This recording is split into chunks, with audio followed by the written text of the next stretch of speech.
हरिओम. अवधूत चिंतन श्री गुरुदेव दत्त श्री स्वामी समर्थ. रिलिजियस काकू या आपल्या चॅनलवर तुमचे मनापासून स्वागत करते आणि व्हिडिओला सुरुवात करते. तुम्ही या चॅनलवर नवीन असाल तर लाईक शेअर आणि सबस्क्राईब करायला विसरू नका. तुमचे एक लाईक आणि सबस्क्राईब आम्हाला पुढे जाण्याचे बळ देते.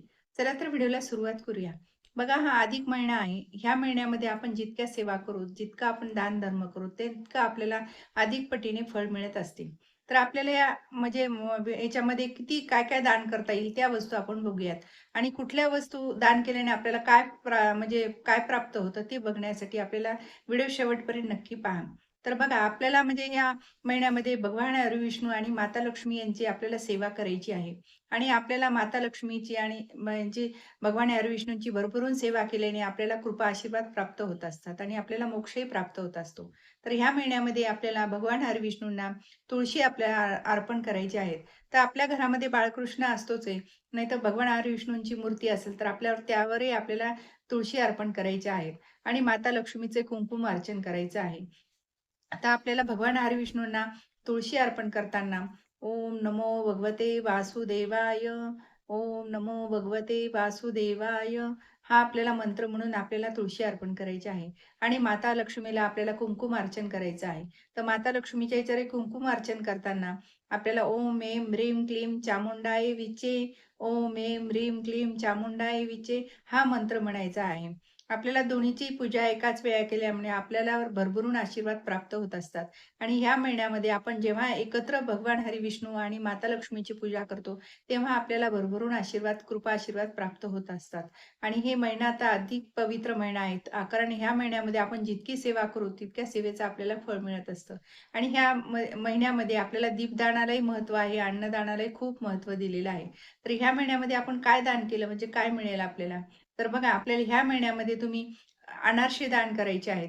म्हणजे 33 अनारसे आपल्याला वाण द्यायचं आहे. तुम्ही ह्यामध्ये म्हैसूर पाक देऊ शकता, बत्ताशे देऊ शकता. हे कारण हे खूप म्हणजे अधिक काळ टिकणारे आहे आणि आपल्याला अक्षय पुण्य प्राप्त होत असते हे वाण दिल्याने. तर हे आपल्याला खूप शुभ आहे. तर आपण हे बत्तासे, अनारसे आणि आपण हे जे काही तुम्ही फळं देणार असाल तर ते पण ह्यामध्ये देऊ शकता. तर ह्या महिन्यामध्ये तुम्ही फळंसुद्धा 33 दान करू शकता. तर आपल्याला म्हणजे वाण द्यायचे. पहिले देवाला वाण द्या. नंतर तुम्ही घरातल्या देवांना वाण दिलं तरी चालेल. नंतर गोमातेला आणि गंगा मातेला सुद्धा वाण द्यायचं आहे. आणि त्यानंतर आपल्याला लेक जावयाला वाण द्यायचं आहे. तर तुम्ही फळंसुद्धा देताल तर ते 33 फळं द्यायची आहेत. आणि आपल्याला जे फळंसुद्धा बाहेर गोरगरिबांनाही वाटायचे तेव्हा 33 फळं आपल्याला म्हणजे वाटायची आहे, म्हणजे दान करायचे आहेत. तर ते सुद्धा आपल्याला आवर्जून आपण पिवळे फळं जर दिले तर आपल्यावर म्हणजे आपलं गुरुबळ पण पक्कं होतं आणि आपल्याला भगवान हरिविष्णू सुद्धा आपल्यावर प्रसन्न होतात. कारण भगवान हरिविष्णूंना हा पिवळा कलर म्हणजे अतिप्रिय आहे. त्यामुळे आपल्याला पिवळे फळं सुद्धा दान करायची आहेत. आणि जितकं तुम्ही दान करताल, तितकं आपल्याला अक्षय पुण्य मिळत असतं, की जे आपलं पुण्य कधीही संपणार नाही, असं अक्षय पुण्य आपल्यावर प्राप्त होत असतं. तर तुम्ही फळ दान केल्याने आपल्या घरातील नकारात्मक ऊर्जा निघून जाते आणि घरात सकारात्मक ऊर्जा तयार होते. जे काही आपल्या घरामधील काही आजारी वातावरण असेल, तर ते सुद्धा निघून जातं आणि शरीर प्रकृती आपली व्यवस्थित राहते. हे फळ दान केल्याचे आपल्याला पुण्य प्राप्त होत असते. तर तुम्हाला म्हणजे काही 33 लोकांना आता जेवण द्यायचं आहे. तुम्हाला यथाशक्ती 33 जणांना तुम्ही जेवू घालू शकत असाल तर 33 जणांना घाला, नाहीतर 11 जणांना घाला, नाहीतर 33 जणांना तुम्ही दूध जरी दिलं, तर त्याचंही आपल्याला फळ मिळत असतं. 33 जणांना आपण दूध दान केल्याने आपले चंद्रग्रह आपला म्हणजे प्रबळ होत असतो आणि चंद्रग्रह आपल्यावर शीतल छाया देत असतो. त्यामुळे आपण दूध दान केल्याने आपल्याला हे फळ मिळत असतं. तर आपल्याला 33 जणांना वस्त्र दान केल्याने आपल्या घरातील जी काही अडी-अडचण आलेली असेल ती सुद्धा निघून जाते. तुम्ही 33 जणांना जे काही तुम्हाला वस्त्र छोटे-मोठे जे काय देता येईल, साडी समजा ब्लाउज पीस वगैरे जे काही तुम्हाला द्यायचं असेल, तर ते तुम्ही वस्त्रदान करायचे आहे. वस्त्रदान केल्याने आपल्या घरातील म्हणजे जी काही आपली नकारात्मक ऊर्जा असतील ती सुद्धा निघून जाते आणि घरात भरभराटी येते. ह्या म्हणजे वस्त्रदानाला सुद्धा ह्या महिन्यामध्ये खूप महत्त्वाचं आहे. तुम्ही वस्त्रदान केलं तरी चालतं. तर आता ह्या महिन्यामध्ये तुम्हाला पाणी दान सुद्धा तुम्ही करू शकता.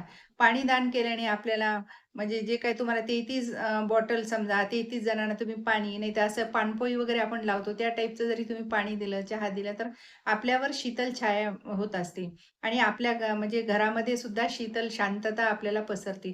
त्यामुळे आपण पाणी दान केल्याने ह्या महिन्यामध्ये आपल्याला खूप अशी म्हणजे घरात शांतता, प्रसन्नता म्हणजे प्राप्त होत असते. त्यामुळे पाणी दान सुद्धा केल्याने खूप महत्त्व आहे. आणि आपल्याला म्हणजे ह्या महिन्यामध्ये गोरगरिबांना तुम्हाला अन्नदान करायचे आहे. जेव्हा तुम्ही या गोरगरिबांना 33 जणांना अन्नदान करताल, तेव्हा घरामध्ये आपल्या बरकत येते, लक्ष्मी प्राप्त आपले टिकते आणि लक्ष्मी आपल्या घरात स्थिर राहते. त्यामुळे या अन्नदानाला सुद्धा ह्या महिन्यामध्ये खूप महत्त्व आहे. ह्या महिन्यामध्ये तुम्ही ज्या काही समजा आता गोरगरिबांना चप्पल दान केली, तर जी चप्पल दान केल्याने आपल्या घरातील जी काही दारिद्र्य आहे, जी काही आपली साडेसाती आहे, ती सुद्धा आपल्या घरातून निघून जाते. जे काही आपले अडथळे आलेले आहेत कामात, जे काही आपले कामं रखडलेले आहेत, ते सुद्धा आपले कामं मार्गी लागतात. जे काही दारिद्र्य आलेले आहे, ते सुद्धा निघून जाते. त्यामुळे ह्या महिन्यामध्ये चप्पल दानाला सुद्धा खूप महत्त्व आहे. आणि ह्या महिन्यामध्ये तुम्ही गोरगरिबांना वस्त्रदान झालं, चप्पल दान, पाणी दान दिलं. तसंच तुम्ही तळलेल्या जरी ह्या वस्तू आहेत, त्याच गोरगरिबांना दिल्या, तेलाचं समजा असं तळून वस्तू, तर त्यासुद्धा दिल्याने आपली जी काही आपल्या मागची जी साडेसाती आहे, जे आपले भोग आहेत, ते सुद्धा आपले संपतात आणि आपले जे ग्रहमान आहे, ते व्यवस्थित होतात आणि आपले व्यवस्थित म्हणजे आपलं जे काही अडचणी त्या निघून जातील आणि जी आपली प्रगती थांबलेली आहे, ती सुद्धा आपली प्रगती मार्गी लागते. आपले जे काम होत नव्हते, ते सहज शक्य व्हायला लागतात. तर त्यामुळे तुम्ही ह्या तळलेल्या समजा तेल या दान केल्याने आपली साडेसाती निघून जात असते. तर बघा ह्या महिन्यामध्ये ह्या दानाला सुद्धा खूप महत्त्व आहे आणि असेच आपल्याला छोटे-मोठे दान खूप प्रकारचे करता येतील. तुम्हाला सहज शक्य होतील आणि तुम्ही यथाशक्ती तुम्हाला जे दान करता येईल, जेवढ्यांना दान करता येईल तेवढे तसं करायचं आहे. असं काहीच नाही की 33 जणांना तुम्हाला 33 जणांना जमलं नाही तर तुम्ही 11 करा, 5 जणांना करा. नाहीच काही म्हणलं तर 2 जणांना तुम्ही तरी दान देऊ शकता. हे वेगवेगळ्या प्रकारचे दान असे तुम्ही करायचे आहे. आणि जे हे असतं किराणा धान्य वगैरे असतं, ते सुद्धा दान केल्याने आपली घरातली जी काही म्हणजे अडचणी आलेल्या आहेत, नकारात्मक ऊर्जा आहे ती निघून जाते आणि बरकत आपल्या घरात येते. आपल्या घरात सदैव लक्ष्मी स्थिर राहते. आपल्या घराकडे म्हणजे कुठलीही वाईट नजर असेल तर ती सुद्धा निघून जाते. अशा प्रकारे आपण दान केले ह्या महिन्यामध्ये तर आपल्याला भरभरून कृपा आशीर्वाद प्राप्त होतात आणि भगवान हरी विष्णू माता लक्ष्मी आपल्यावर सदैव कृपाछत्र धरते.